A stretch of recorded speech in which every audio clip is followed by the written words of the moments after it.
Alors, quel complément alimentaire prendre? Qu'est-ce qui est indispensable? Qu'est-ce qui n'est pas indispensable? Donc, j'ai tellement là de compléments alimentaires que ça a du mal à rentrer dans l'écran, mais on va voir ensemble quels sont les compléments alimentaires qui sont vraiment indispensables et d'autres non, d'accord? Parce que tout dépend du budget. Donc, on commence. Le magnésium, franchement, pour moi, indispensable, d'accord? Donc ça, vous pouvez le prendre, par exemple, avant de dormir. On va voir ça. Ok, magnésium, oui. Ensuite, ZMA, donc ça c'est un mélange de zinc, magnésium et de vitamine B6. Bah, c'est à peu près la même chose que ça, sauf qu'il y a du zinc et de la vitamine B6 bien sûr en plus. Donc oui, indispensable avant de dormir. Ensuite, la spiruline. La spiruline, pas indispensable. C'est bien, mais pas indispensable. Le zinc, pour moi, indispensable. D'accord? On va dire moyen, mais vers indispensable.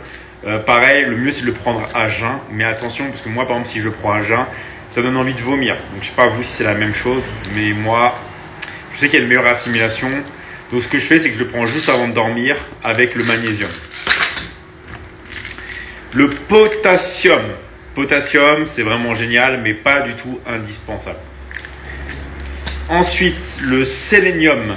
Sélénium, pas indispensable. C'est bien, mais pas indispensable. La vitamine D3, indispensable. Encore une fois, la vitamine D3, c'est beaucoup plus qu'une vitamine. Je vous laisse faire vos recherches.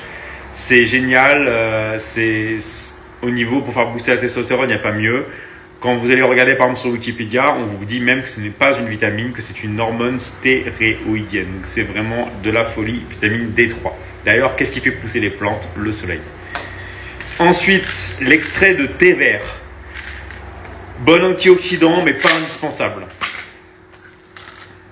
Le cartilage de requin, c'est bien, mais pas du tout indispensable. Donc ne vous ruinez pas quand il y a des choses qui ne sont pas indispensables. Le tonkatali, c'est super pour la libido, tout ça, mais c'est pas du tout indispensable. Vitamine C, indispensable. C'est très difficile d'en obtenir avec l'alimentation classique. NAC, donc ça c'est de N-acétylcystéine, donc c'est un très très bon antioxydant. Beaucoup de gens me demandaient qu'est-ce que c'est. Donc ça c'est génial, mais pas du tout indispensable. Et on finit par les oméga 3, indispensables. Donc voilà, comme ça vous savez qu'est-ce qu'il faut acheter selon votre budget, qu'est-ce que vous pouvez mettre de côté. Retenez bien la liste de tous les compléments.